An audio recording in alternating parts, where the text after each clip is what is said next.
45, 14 secondes. Vous êtes toujours accompagné d'Éric Laverdure et de mon côté, je suis également rejoint en studio par le professeur André Marquis de l'École de communication de l'Université de Sherbrooke. Vous êtes également vice-doyen à l'enseignement à l'école au département de communication à la Faculté des lettres et sciences humaines. Bon matin, M. Marquis. Salut, bonjour.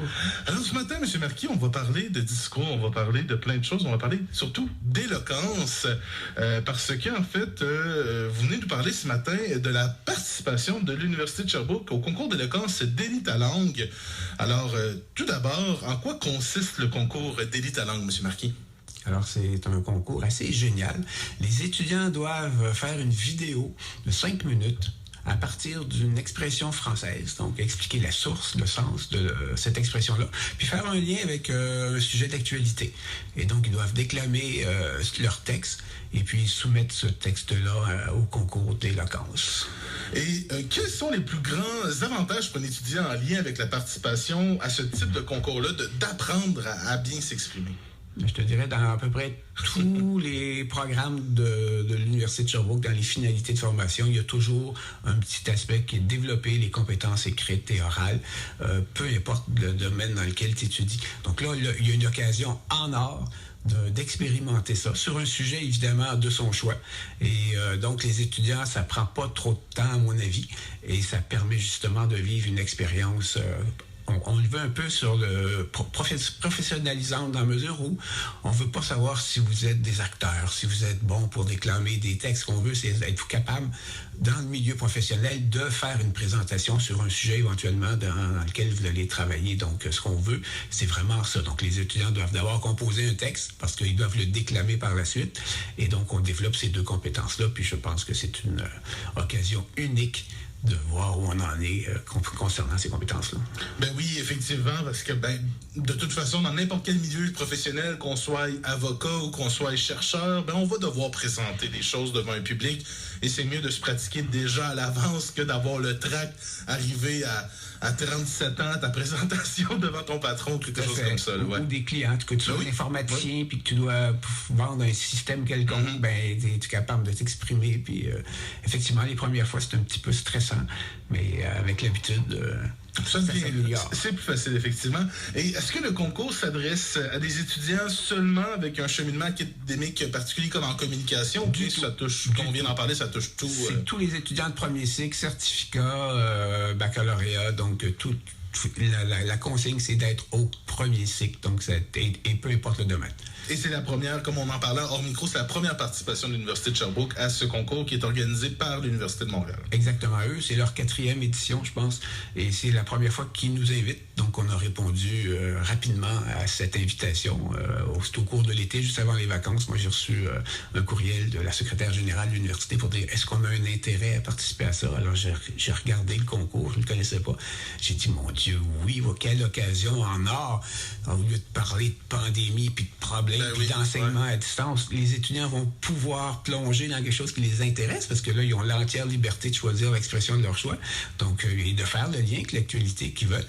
Alors, c'est une occasion, à mon avis, en or. Est-ce qu'il y a d'autres universités au Québec à part nous et l'UDM? Oui, on a Concordia, l'Université de Québec à Rimouski, Chicoutimi, l'UDM, nous, et peut-être un autre. Là, ça devient un concours assez pan-québécois, là, de plus en plus. Oui. Ça commence. Oui, c'est formidable, ça, on aime ça. Et selon vous, en fait, là, moi, je veux aller au concours et tout ça. Quels sont les facteurs, selon vous, qui contribuent à l'éloquence? Qu'est-ce que l'éloquence, au final? Est-ce que c'est juste bien parler? Est-ce que c'est bouger ses mains comme je le fais présentement devant vous? Ou... Non, je pense qu'il faut d'abord aller sur le site et il y a des règles très strictes sur le site. Oui, le site délitalangue.ca avec un tiret devant chaque... délit-ta-langue.ca. Tout à fait. Donc là, il y a des consignes très précises sur comment on se filme, à quelle hauteur on place son téléphone et ce qui sera tenu, les critères de sélection. Parce qu'il faut comprendre qu'il y a comme 2 étapes. Il y a une première étape où chaque université va choisir parmi l'ensemble des étudiants qui ont envoyé une vidéo les plus méritants, je dirais. Et là, selon le nombre, là, ça pourrait être par exemple une dizaine. Et il y aura une deuxième vidéo qui sera faite cet hiver. Puis il y aura une petite formation offerte à ces finalistes-là de chaque institution au mois de janvier, février. Et là, pour les aider à préparer une deuxième vidéo, puis on va retenir 2 finalistes dans chaque institution qu'on enverra à la grande finale. Et donc, vraiment, là, il y a un souci de formation aussi, puis d'aider les gens. Ben oui, d'apprendre à être plus éloquent et avec la formation, justement, qui peut effectivement nous aider pour notre vie professionnelle par la suite.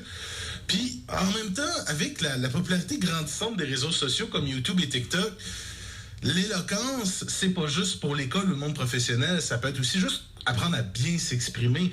Est-ce que vous pensez que l'expression orale est considérée de plus en plus importante pour la population, moi, je pense population que générale? depuis l'école primaire, les jeunes qui nous arrivent là, sont de plus en plus ont une facilité à prendre la parole. Oui, vous avez vu ça dans votre parcours, justement, l'évolution. OK. Et je ne suis pas certain, par contre, pour ce qui est de l'écriture, de la qualité de l'écriture. Ouais, je ne suis pas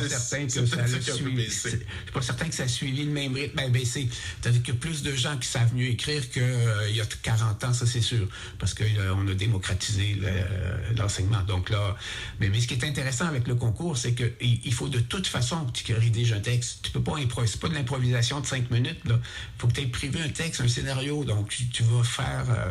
tes effets, à quel moment ça se prépare, ça. Donc, ce que je trouve intéressant, c'est ça.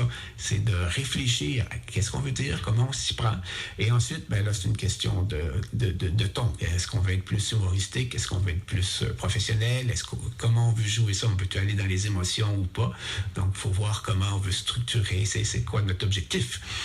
Mais merci beaucoup, professeur Marquis, pour votre temps ce matin pour nous parler du concours d'élite à langue qui va avoir justement une délégation, on peut dire cherbourgoise cette année. Pour plus d'informations, je vous invite à aller au délit-ta-langue.ca pour pouvoir justement regarder les règlements pour ce concours d'éloquence. Comme on en parlait un petit peu plus tôt, moi et M. Marquis, mais il faudra envoyer une vidéo à soumettre dans le formulaire avant décembre 2021.